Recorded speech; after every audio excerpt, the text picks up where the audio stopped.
السلام علیکم ورحمۃ اللہ وبرکاتہ۔ آج میں آپ لوگوں کے لیے بہت اچھا وظیفہ لے کے آئی ہوں، کیونکہ جو وظیفہ آج میں لے کے آئی ہوں اس کا یہ مسئلہ آج کل ہر کسی کو ہے، ہر چھوٹے بڑے کو ہے، میرے ہی ارد گرد کئی لوگوں کو ہے۔ تو میں نے سوچا کہ یہ وظیفہ میں بنا دوں، بہت ہی مفید وظیفہ ہے۔ آج کل آپ کو پتہ ہے کہ معدے کے مسئلے کتنے زیادہ بڑھ گئے ہیں۔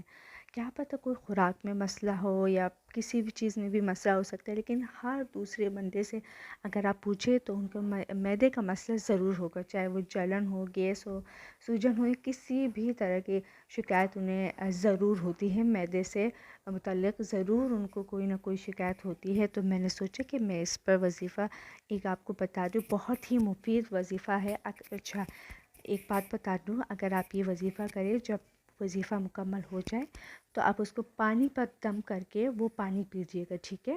پانی پر ضرور دم کر کے پیجیے گا۔ یہ بات میں آپ کو دوبارہ بتا رہی ہوں کہ وظیفہ آپ کریں تو اس کو پانی پر دم ضرور کر کے پیجیے گا، یوں نہیں چھوڑیے گا، پانی پر لازمی دم کیجیے گا۔ 7 دن میں معدہ فٹ فاٹ ہو جائے گا۔ آپ کو صبح و شام یہ سورت پڑھنی ہے۔ اچھا، اول اور آخر میں درود شریف، اس سورت سے پہلے اور آخر میں، اور دعا سے پہلے اور آخر میں درود شریف لازمی ہے۔ سورہ قدر 11 بار آپ کو پڑھنی ہے اور اس کو پانی پر دم کرنا ہے۔ انشاءاللہ آپ خود ہی فرق محسوس کریں گے اور آپ خود ہی مجھے کمنٹس میں بتائیں گے کہ میں نے آپ کو کتنا اچھا وظیفہ بتایا ہے۔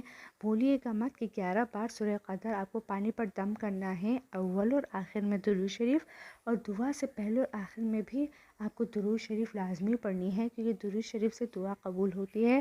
بہت ہی آسان وظیفہ بتایا ہے، 7 دن میں آپ خود فرق محسوس کریں گے۔ میرے چینل کو ضرور سبسکرائب کیجیے گا، میری ویڈیو کو لائک کیجیے گا۔ السلام علیکم۔